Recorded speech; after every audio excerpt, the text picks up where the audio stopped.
Hey everybody, welcome back to Pop Views, where we talk about movies. And today we are going to be reviewing a couple of science fiction movies that are both currently streaming on Netflix, and both of which have to do with the apocalypse.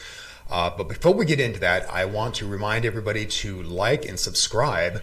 And don't forget that we also have a parent channel here on YouTube, and it is called Black Lotus Productions, and I'm going to drop a link for that.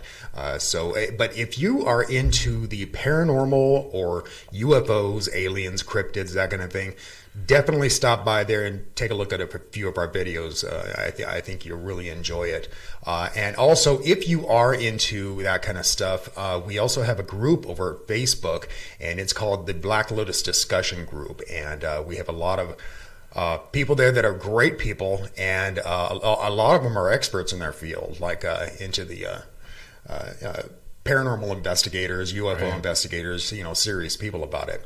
But anyway, so let's get on with this today. So the first one that Ralph gave me, he gave me a movie called Snowpiercer, and it came out in 2013, and I was really shocked that I had never heard of this before. It was directed by John Ho Bong, who really isn't known for a lot of stuff, actually. But it starred Chris Evans, Jamie Bell, Tilda Swinton, and John Hurt. And I have to say, one of the things I liked about this movie was the directing. I thought the directing was fantastic, and I'm kind of shocked that I had never heard of the movie or heard of the director, because and what this movie is about, it takes place after the apocalypse happens.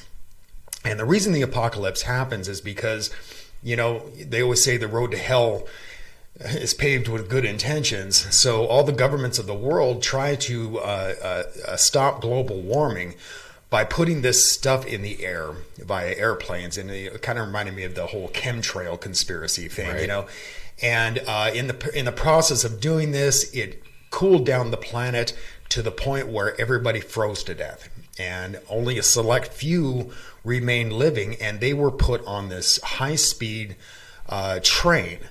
And this train has to go a certain speed, and it goes all the way around the world, and it completes the revolution once per year. And so I really don't want to give a whole lot away from the movie, but I will say that it was remarkably done. Yeah, I thought it was really a good flick, and this was the kind of movie that's kind of up my alley anyway, because I love apocalypse movies. Whether it's a zombie apocalypse or just a typical speculative sci-fi. I mean, I really dig these kind of movies. Well, one of the things about it is that you don't think, okay, so they're on a train. How are they going to keep this on one set, basically, and keep this thing going? Right. And they managed to keep the suspense up throughout most of the movie. Absolutely. And that's what I say. I really like the directing in it, because I think a lesser director wouldn't have been able to handle that, But yeah, I really enjoyed this. I thought the acting was good. I thought the directing was good. Everything about it, I think it hit it on the mark for what it was.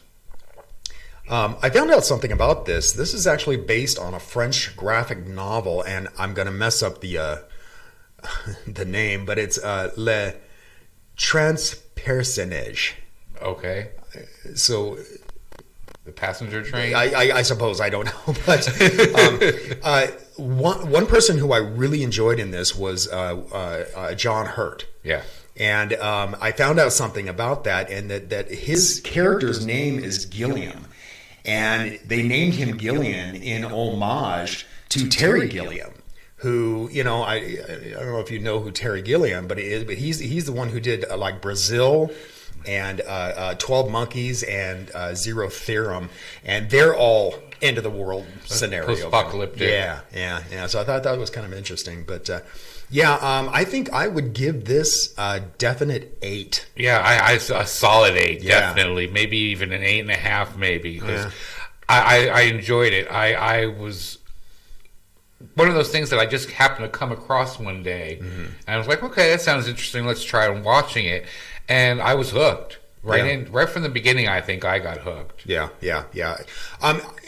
I have to admit that maybe the first 20 minutes I was kind of bored, but with most movies, give them the background. You got to get the background. You got to get the character build up and that kind of thing. And but after then, I mean, I wasn't bored for a moment. And it's a 2-hour movie, and it didn't seem like 2 hours. No, it went very quickly to me. Yeah, like you said, the first 20 minutes when they're getting the characters and stuff, it's like, okay, this is interesting, but it wasn't spectacular.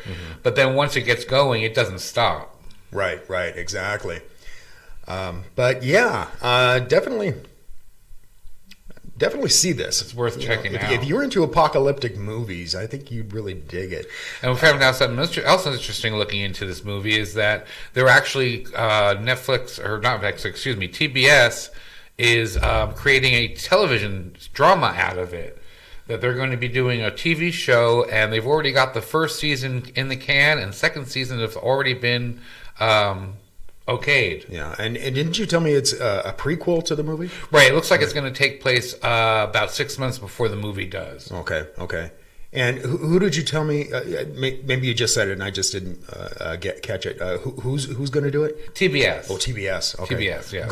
Good. It won't be on Hulu. It won't be on Hulu or CBS All Access or one of those that you have to pay for. It's actually going to be on a show. That drives me crazy, man. I hate that.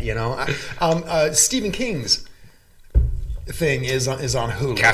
Castle Rock, and I really want to see that, but I refuse to pay for an extra service. Right. It just ticks me off. Anyway, let's talk about the next one, and that is a 2019 movie. Just came out this year, and I think it's a Netflix original. Yes, it is, and it's called I Am Mother.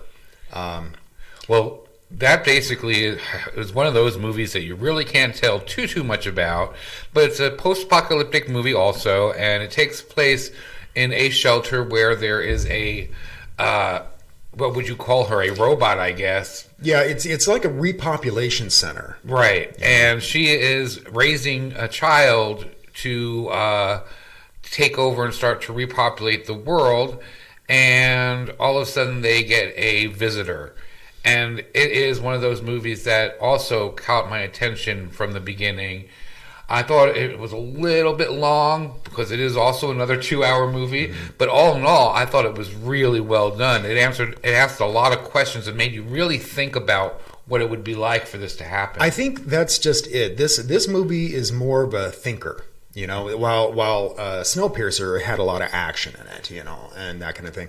And so because of that, like you say, it ran slow, but that doesn't mean it wasn't very good. It stars Luke Hawker, Rose Byrne, Maddie Lenton, and Hilary Swank, and I thought Hilary Swank was just fantastic. I like her anyway, to be honest with you. But still, she was really good. But I thought the whole concept was very well done. And it, like I said, it kept you interested in the movie throughout most of it, just because of what are they going to do next or what's going to happen next in theories. But see, I tend to. I mean, I like the action movies where it comes to apocalyptic movies. I like the action, but I have to say, this movie kept me thinking all night long about it. And I love movies that do this for me. Possibilities, that kind of thing. I was a little disappointed in the ending. I thought they left a lot of open questions, and which is good sometimes on some movies, but I thought there was just a little bit more that I would have liked to have had answered. Yeah. But besides that, I think it was good. I mean, I still give this movie a good 7 and 7.5. Yeah, I think I would give this one an 8. Honestly, because they were too.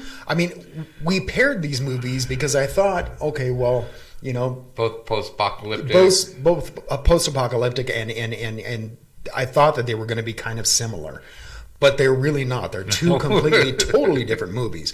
I still, like I say, I would give this a solid 8. I think I have to knock a half off just because there was too many questions I thought left open at the end. Yeah, that didn't bother me all that much. I'm one of those people. I like a little more closure. I'm a Virgo. What can I say? But I'm going to give you a little spoiler here, just a little one, and it's because I thought this was very interesting because I noticed this in the movie. at the very beginning of the movie, they talk about how many days since the apocalypse had happened. And the baby that she grows only takes 24 hours for it to mature into a baby. Yeah, right. And but then later on in the movie, it shows that it's 13,000 days later. But the kid is only like 15 years old. Right. 15,000 or 13,000 days later, the kid would have been about 35. I was wondering about that. Yeah. And I thought about that at the time when I was watching this, but then it makes sense when you go on with the movie. And that's all I'm going to say here. It makes sense. So, but anyway, yeah. Loved it. I thought it was a great movie. So definitely 2 movies for you guys to check out. Yeah, most definitely. If you're into these kind of movies, you'll love these. I guarantee it. But anyway, let's get out of here, man. Sounds good. Again, don't forget to like and subscribe. And I will put a link in the description for our parent channel, Black Lotus Productions, as well as that a link to that group that we have over at Facebook. So until next time, thanks for watching.